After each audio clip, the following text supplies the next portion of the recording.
नमस्कार, मी भाऊ तोरसेकर. तुम्ही बघत आहात प्रतिपक्ष. मित्रांनो, आजारातून उठलो आहे, परत रडगाणं गात नाही, पण परत नव्याने सुरू करण्याच्या गडबडीत काही गोष्टी विसरून गेलो आहे. त्याचा उल्लेख करून मग विषयाकडे वळतो. मी अयोध्येला जाण्यापूर्वी 3 कार्यक्रम माझे ठरलेले होते. 27ला मुंबईत एक कार्यक्रम होता, दादरला,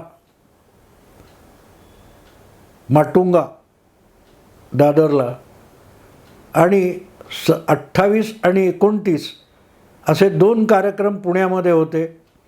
त्यापैकी एक कार्यक्रम आनंद देवधर म्हणजे सुनील देवधरचे बंधू यांचं 3रे पर्व नावाचं पुस्तक, त्याच्या प्रकाशनामध्ये वक्ता म्हणून यायचं मी कबूल केलं होतं.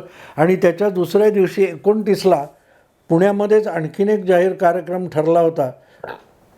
पुढे आजारपण असं अंगावर चाल करून आलं की बिछाण्यात आडवा पडलो.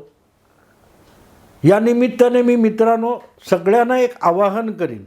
माझं वय आता 76 झालेलं आहे आणि थकलेलं शरीर हे किती साथ देतं आपल्याला माहिती आहे. मी नेहमी मला वेगवेगळ्या कार्यक्रमाला बोलवतात, त्यांना सांगत असतो की माझी इच्छा असली तरी शरीराची साथ आवश्यक असते. पूर्वी कुठेही कसाही फिरत होतो, आज ते शक्य होत नाही आहे. पण आग्रह करणाऱ्यांनी कितीही आग्रह केला तरी त्यांना मी एक समजावण्याचा प्रयत्न करतो की काही गोष्टी शारीरिक आवाक्याच्या बाहेर गेलेल्या असतात. वय वाढलेलं आहे, त्यामुळे मन कुठेही पळू शकतं. मी नाही पळू शकत आहे, कारण शरीराने पळू शकत नाही, तेवढी धावपळ जमत नाही, तेवढी एनर्जी नाही आहे. आणि ऐन वेळेला शरीराने दगा दिला तर मी जागचा हलणार नाही, मी एका जागी बसतो. आणि मी नकार दिला तर जे कार्यक्रम ठरवणारे असतात, आयोजक असतात, त्यांना मात्र तिथे जमणारे श्रोते प्रेक्षक जबाबदार धरतात. म्हणजे मी नामानिराळा राहतो, पण मला आमंत्रित, अगदी अगत्याने आमंत्रित करणारे मात्र तोंडघशी पडतात. आणि म्हणून मी सांगेन की महिन्यातून एखाद दुसरा कार्यक्रम असेल ठीक आहे, पण सलग धावपळ करणं आता माझ्या आवाक्यात राहिलेलं नाही. त्यामुळे कितीही कुठलीही संस्था असो, प्रवास, अंतर, या सगळ्या गोष्टी लक्षात ठेवूनच कोणी कार्यक्रमाची म्हणजे आमंत्रणाची काय तो आग्रह करावा. आवाक्यात नाही आहेत गोष्टी. कारण परत मी आता ह्या 3 कार्यक्रमात मी नामानिराळा राहिलो आहे. पण मला कल्पना आहे या 3ही कार्यक्रमाचे जे आयोजक आहेत त्यांना माझ्यासाठी किती शिव्या खाव्या लागल्या असतील, किती रोष पत्करावा लागला असेल. मी त्या आयोजकांचे सुद्धा मनापासून माफी मागतो. आणि जे माझ्यासाठी म्हणून त्या कार्यक्रमाला आले असतील त्या सगळ्यांची माफी मागतो. खरं तर मी ते सुरुवात केल्यावर विसरलो होतो. पण मित्रांनो, म्हणून सांगेन की कार्यक्रमाचा आग्रह फार धरू नये, कारण वय आवाक्यात राहिलेलं नाही आहे. असो, आता मी परत विषयाकडे वळतो. मित्रांनो, विषय असा आहे की शरद पवारांसारखा माणूस, मला गंमत वाटली की हे सगळं जे आता इंडिया अलायन्स आणि चालू आहे त्याच्या जागा वाटपामध्ये शरद पवार कसे अडकले हे रहस्य मला उलगडलेलं नाही. शरद पवार आणि जागा वाटप हा अत्यंत हास्यास्पद विषय आहे. कारण शरद पवार यांचे पाठीराखे हे सगळ्या पक्षात असतात. तेव्हा एका पक्षाला आपल्या इतक्या जागा मिळाल्या पाहिजेत हा आग्रह शरद पवार धरत असतील तर तो मला हास्यास्पद वाटतो. कारण शरद पवारांचं राजकारण आजपर्यंत तुम्ही बघितलं तर आपले उमेदवार उभे करणं, ते निवडून आणणं, असं राजकारण शरद पवारांनी कधीही केलं नाही. मला आठवतं 2014च्या विधानसभा निवडणुकीचे निकाल लागत होते आणि आयुष्यात पहिल्यांदा 2014 आयुष्यात पहिल्यांदा ABP माझा या वृत्तवाहिनीच्या विश्लेषणाच्या कार्यक्रमात मी सहभागी झालो होतो. बरेच 25-30 पत्रकार होते, त्यापैकी एक मी होतो. तर त्यावेळेला दुपारनंतर मी 12 नंतर वगैरे सहभागी झालो आणि मला त्यांच्या त्या अँकरने एक प्रश्न विचारला होता की तुमचा अंदाज काय आहे वगैरे वगैरे वगैरे. तर शरद पवारांच्या पक्षाचा पराभव होतोय असं त्यांनी मला सांगितलं. कारण तोपर्यंत सत्तेमध्ये काँग्रेस आणि राष्ट्रवादी यांची एक संयुक्त आघाडी सत्तेत होती. फक्त ती निवडणुकीच्या आधी तुटली वगैरे होती, पण तोपर्यंत आघाडी होती. आणि शरद पवारांच्या पक्ष मागे पडला किंवा त्याचा पराभव होतोय ही बातमी आहे. आणि त्याच्यावर माझी प्रतिक्रिया मागितली होती. तेव्हा मी त्या अँकरला ABP माझाच्या, जो माझ्याकडे माईक घेऊन आला होता, त्याला प्रश्न विचारला होता, शरद पवारांचा पक्ष कुठला? तेव्हा त्याने तात्काळ मला उत्तर दिलं होतं, काय बोलता भाऊ, हो राष्ट्रवादी काँग्रेस हा शरद पवारांचा पक्ष ना. म्हटलं बरोबर आहे, त्याचे ते अधिकृत अध्यक्ष आहेत. पण शरद पवारांचे उमेदवार हे सगळ्या पक्षात असतात. शिवसेनेत असतात, भाजपत असतात, काँग्रेसमध्ये असतात, अपक्ष असतात. सगळ्या पक्षात शरद पवारांचे उमेदवार असतात. कारण शरद पवारांना उमेदवार उभे करायचे आणि निवडून आणायचे असं राजकारण आवडत नाही. त्यापेक्षा निवडून आलेल्यांना आपल्या पक्षात आणणं ही शरद पवारांच्या राजकारणाची शैली राहिलेली आहे. शरद पवारांनी आपला पक्ष, तुम्ही बघा ना, आत्ता राष्ट्रवादी काँग्रेस पक्ष आत्ता फुटला, पण जवळजवळ 2 टप्प 24 वर्ष 1999 पासून 2023 पर्यंत शरद पवारांचा हा पक्ष अखंड होता. आत्ता अजितदादांनी 6-7 महिन्यापूर्वी बंड केलं. अन्यथा तो पक्ष त्यांनी चालवला. पण तो पक्ष महाराष्ट्रव्यापी करणं, राज्यभर त्याची काय ती संघटनात्मक ताकद वाढवणं, कार्यकर्त्यांची फौज निर्माण करणं, कार्यकर्त्यांना मार्गदर्शन करणं, गावागावामध्ये गल्ली बोळामध्ये पक्षाची ताकद निर्माण करणं, असं पवारांनी काहीही केलं नाही. काहीही केलं नाही. तुम्ही बारकाईने बघा. आणि हे फक्त आत्ता 24 वर्षासाठी असं बिलकुल नाही. शरद पवार हे उत्तम संघटक आहेत. महाराष्ट्र त्यांना तळहातासारखा माहिती आहे, हे सगळं सांगितलं जातं. हे थोतांड आहे. शरद पवारांनी सहसा कुठल्या संघटना उभ्या केल्या नाहीत, संस्था उभ्या केल्या नाहीत, पण त्या संस्था संघटनांनी बळकावल्या. एक तर त्यांनी स्वतःच्या संस्था संघटना उभ्या केल्या नाहीत, दुसऱ्यांच्या बळकावल्या. हा कंपन्या उभ्या केल्या. मी कंपन्यांना संस्था म्हणत नाही. बारामती ॲग्रो वगैरे असं तुम्ही म्हणाल. बारामती ॲग्रो ही संस्था नाही आहे, ती कंपनी आहे, व्यावसायिक कंपनी आहे, धंदा. त्यामुळे मुद्दा असा आहे की शरद पवार नेहमी, तुम्हाला अगदी शिवसेनेचे 54 आमदार निवडून आले होते 90 साली, त्यातले 18 आमदार फोडले भुजबळांच्या नेतृत्वाखाली.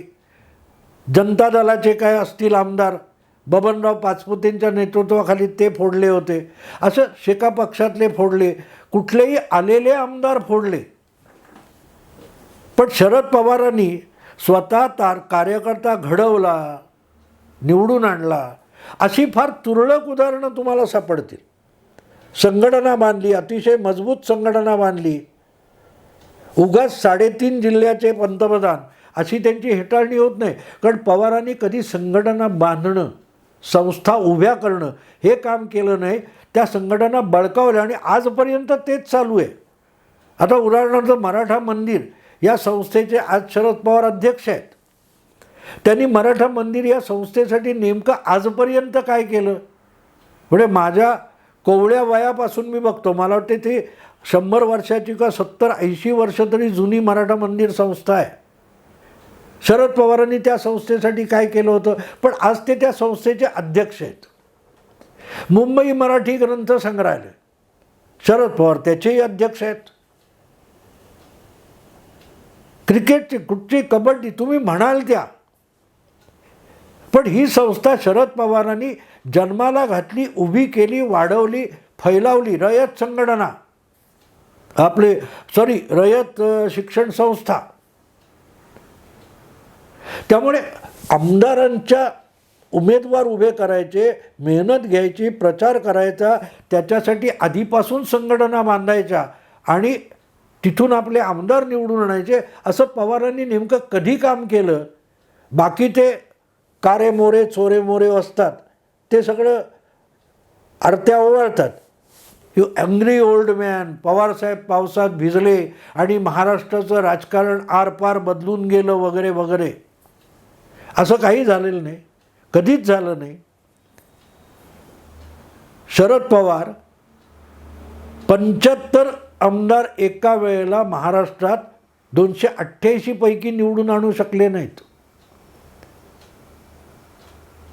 का निवडून आणू शकले नाहीत? कारण पवार कधीही संघटक नव्हते. एक लक्षात ठेवा मित्रांनो, काही गोष्टी मॅनेज करणं आणि संघटन उभं करणं यामध्ये जमीन आसमानाचा फरक असतो. आपल्याकडे मीडिया मॅनेजर्स असतात. मीडिया मॅनेजर काय करतात? त्या कंपनीला, त्या पक्षाला प्रसिद्धी मिळवून देण्यासाठी माध्यमांना मॅनेज करतात. पण ते स्वतः पत्रकारिता करतात का? किंवा स्वतः कुठचं माध्यम कंपनी चालवतात का? बिलकुल नाही. ते मॅनेज करतात. तसे शरद पवार हे राजकारणातले असे मॅनेज करणारे राहिलेले आहेत आणि त्यामुळेच ते अनेक गोष्टी मॅनेज करतात. अडल्या नडल्याला मदत देणं आणि मग त्या पक्षात आपला एक हितचिंतक निर्माण करून ठेवणं, तो पुढे निवडून आला की त्याला उचलून आपल्याकडे आणणं, हा उद्योग शरद पवार व्यवस्थित करत असतात. त्यामुळे मला आत्ता जे काय चालू आहे इंडी अलायन्स म्हणून देशात किंवा महाराष्ट्रामध्ये महाविकास आघाडी म्हणून चालू आहे, त्याच्या जागा वाटप वगैरे प्रकारामध्ये शरद पवार का फसलेत हा मला पडलेला प्रश्न आहे. कारण हे शरद पवारांच्या शैलीतलं नाही आहे किंवा बाबा काय ती महाविकास आघाडीमध्ये काय 16 जागा वाटून घ्यायच्या किंवा त्याच्यात वंचित बहुजन आघाडीला घ्यायचं आणि 12 असं जागा वाटप करायचं. मग आपल्या पक्षाच्या वाट्याला आलेल्या 12 जागांपैकी 10 जागा निवडून आणायच्या किंवा 16 असतील तर 16मधल्या 12 निवडून आणायच्या. त्यासाठी मेहनत घ्यायची आणि मग इतर थोडीफार मित्र पक्षांना मदत करायची. हा शरद पवारांचा स्वभाव नाही. शरद पवार मॅनेज करतात. निवडून येणारे पळवायचे. म्हणून मी मागे एका माझ्या लेखामध्ये म्हटलं होतं की शरद पवार आणि नरेंद्र मोदी यांच्यात एक मूलभूत फरक आहे. शरद पवार आणि नरेंद्र मोदी यांच्यामध्ये एक मूलभूत फरक आहे. ज्या एखाद्या धडपड्या राजकारण्याला, नेत्याला, कार्यकर्त्याला निवडून यायचं असेल तर तो मोदींकडे जातो, कारण मोदींमुळे आपण निवडून येऊ. याची उलट बाजू अशी की शरद पवार कुठल्या पक्षात कोण निवडून येण्यासारखे आहेत तर त्यांना आयते उचलून आपल्या पक्षात आणायचे. म्हणजे कुठच्या तरी त्या नर्सरीमध्ये जायचं आणि कुंडीतलं झाड आणायचं आणि 10 झाडं बाल्कनीत लावायची आणि बगीचा आहे म्हणायचं. त्या पद्धतीचं संघटन कौशल्य शरद पवारांकडे जबरदस्त आहे. आणि म्हणून इंडी आघाडी असो किंवा महाविकास आघाडी असो, त्यामध्ये जागा वाटपाच्या भानगडीत शरद पवार का फसलेत हे मला कळत नाही. कारण तो शरद पवारांचा स्वभाव नाही आहे. समजा उद्या या सगळ्या 12 किंवा 16 ज्या काय जागा राष्ट्रवादी काँग्रेस उरली सुरली त्यांच्या वाट्याला येईल, त्या जागा शरद पवार निवडून आणू शकणार आहेत का? ते बाकी मराठी पत्रकारांना उल्लू बनवणं सोपं आहे की आता पवारांनी कंबर कसली, इथे ह्याला धडा शिकवणार, त्याला तिथे काट शह देणार, त्याच्याविरुद्धचा पर्याय शोधला. हे हवेतले बार काढणं सोडून द्या. शरद पवार कोणालाही निवडून आणू शकत नाहीत. खरं तर बारामतीमधून सुप्रियाताईंना परत एकदा निवडून आणताना सुद्धा शरद पवारांना घाम फुटायची वेळ आलेली आहे. आणि 2014मध्ये तर वदंता होती की मोदींनी कमीत कमी बारामतीत प्रचाराला येऊ नये ह्याची रिक्वेस्ट करायला पवारच अहमदाबादला गेले होते, ही वदंता होती. तेव्हा शरद पवार कोणाला निवडून आणतात या भ्रमातून बाहेर पडलं तर मग पहिला प्रश्न उभा राहतो की शरद पवार जागा वाटपाच्या भानगडीत पडलेच कशाला? काही गरज नाही. उद्या जे निवडून येतील त्याला आपल्या कारणासाठी वापरायचं हा शरद पवारांचा डाव असतो. 2019च्या निकाल लागल्यानंतर ज्या वेगाने त्यांनी उद्धव ठाकरेंना त्यांच्या सगळ्या 54 आमदारासकट फोडलं होतं, 56 आमदारांसकट महायुतीतूनच फोडलं. पुढे पक्षातून आमदार फोडणं आणि युतीतून अख्खा पक्ष फोडणं. आज जे टाहो फोडून रडतायत सुप्रियाताईंपासून शरद पवारपर्यंत की नितीश इंडिया आघाडीतून तिकडे गेला. अरे मग तुम्ही उद्धवला उचलून इकडे आणलं त्याचं काय? दोघांमध्ये असा काय गुणात्मक फरक आहे की नितीशला त्याच्या पक्षाच्या आमदारांसकट भाजपने उचलणं आणि तुम्ही उद्धव ठाकरेंना त्यांच्या 56 आमदारासकट निवडणुकीचे फक्त निकाल लागल्यानंतर उचलणं, यामध्ये गुणात्मक फरक काय आहे? आहे काही फरक? नाही. तेव्हा ही पवारांची शैली राहिलेली आहे. आणि अनेकदा तर आपण पळवले गेलो हे त्या आमदारांनी माहिती नसतं. छगन भुजबळांबरोबर 18 आमदार गेले होते, आठवतं ना तुम्हाला, शिवसेनेचे. यावेळेला तर त्यांनी आणि उद्धव ठाकरेंना केवढा अभिमान. उद्धव ठाकरेंनी महाविकास आघाडीच्या काळात सगळ्या आमदारांच्या बैठकीत अभिमानाने सांगितलं की भुजबळ 18 आमदार घेऊन गेले आणि अख्खा राष्ट्रवादी पक्ष घेऊनच इकडे आले. क्या बात है. माणूस खुर्ची आणि सत्तेला ललचावला, हुरळला की किती भरकटतो बघा. की आपल्या पित्याशी छगन भुजबळांनी दगाबाजी केली म्हणून पित्याला धक्का बसला होता. त्याचं गुणगान उद्धव ठाकरे करत होते. ते काय होतं तर निवडून आलेले 18 आमदार बाळासाहेब ठाकरे यांच्या शिवसेनेचे हे शरद पवारांनी पळवले. तर ही पवारांची शैली आहे. तेव्हा जागा वाटपाच्या भानगडीत पवारांनी पडण्यात काय अर्थ नाही, त्याच्यात वेळ दवडू नये. त्यापेक्षा आत्ता ज्यांना कुठल्याही पक्षातून तिकीटं मिळणार आहेत ते पुढल्या काळात आपल्याकडे कसे पळवून आणायचे या दृष्टीने जर शरद पवार प्लॅनिंग करत असते तर मला आवडलं असतं. कारण ही झंझट शरद पवारांची नाही आहे. हे ठीक आहे, उद्धव ठाकरे किंवा संजय राऊत आहेत ना, संजय राऊत आहेत. शरद पवारांनी त्याची चिंता करू नये. निवडणुका संपू देत. इंडिया अलायन्सचा बोऱ्या वाजणार आहे, वाजलेलाच आहे. त्यानंतर एक 6 महिने गेले, सगळा धुरळा खाली बसला, सरकार स्थापन झालं दिल्लीत की त्यानंतर संजय राऊत आहेत आणि त्यांचा सामना शरद पवारांच्या सेवेत असणार आहे की आता इंडिया अलायन्सचं नेतृत्व बदललं पाहिजे. इंडिया अलायन्स अधिक व्यापक करण्यासाठी शरद पवारांना इंडिया अलायन्सचं चेअरमनशिप मिळाली पाहिजे अशा मागण्या करायला, अग्रलेख लिहायला सामना आहे, संजय राऊत आहेत. तेव्हा त्यामध्ये शरद पवारांनी वेळ घालवू नये. त्यांनी आत्ता जाना फक्त महाराष्ट्रात मी म्हणतो असं नाही, इतरही राज्यामध्ये कुठले कुठले खासदार पळवून आणता येतील आणि त्यात प्रामुख्याने छोटे छोटे पक्ष असतील. म्हणजे आता काय तो बिहारमध्ये कुठचा कुशवाहाचा एक छोटासा पक्ष आहे, चिराग पासवानचा छोटासा पक्ष आहे, त्यांचे 2च खासदार आले. तर ते 2च्या 2 खासदार NCPत कसे आणता येतील? आणि अशा रीतीने उरली सुरली आजची जी NCP आहे ती बघता बघता ऑल इंडिया पक्ष होऊ शकतो. परत एकदा राष्ट्रीय पक्ष म्हणून सुप्रियाताई आणि शरद पवारांच्या पक्षाला राष्ट्रीय पक्ष म्हणून मान्यता मिळू शकते आणि मग सुप्रियाताईंकडे राष्ट्रीय अध्यक्षपद देऊन शरद पवार बाजूला होऊ शकतील. तेव्हा मला असं वाटतं आजच्या क्षणी जी काय घालमेल चालू आहे इंडिया आघाडीमध्ये त्या फंदामध्ये शरद पवारांनी पडू नये. ते काम जितेंद्र आव्हाड आहेत, जयंत पाटील सांभाळतील. पाहिजे तर राजेश टोपेंना त्यांच्या मदतीला द्यावं. तेवढंही कमी पडत असेल तर त्यांचाही किल्ला संजय राऊतच लढवतील. भविष्यात इंडिया अलायन्सचं अध्यक्षपद पण शरद पवारांना मिळू शकेल.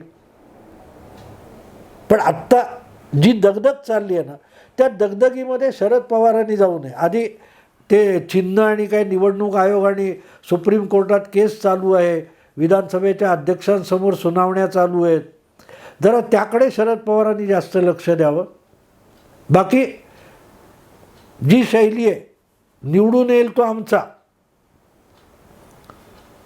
असो मित्रांनो, आत्ता इथेच थांबतो. आवडलं लाईक करा, शेअर करा, सबस्क्राईब करा. नमस्कार.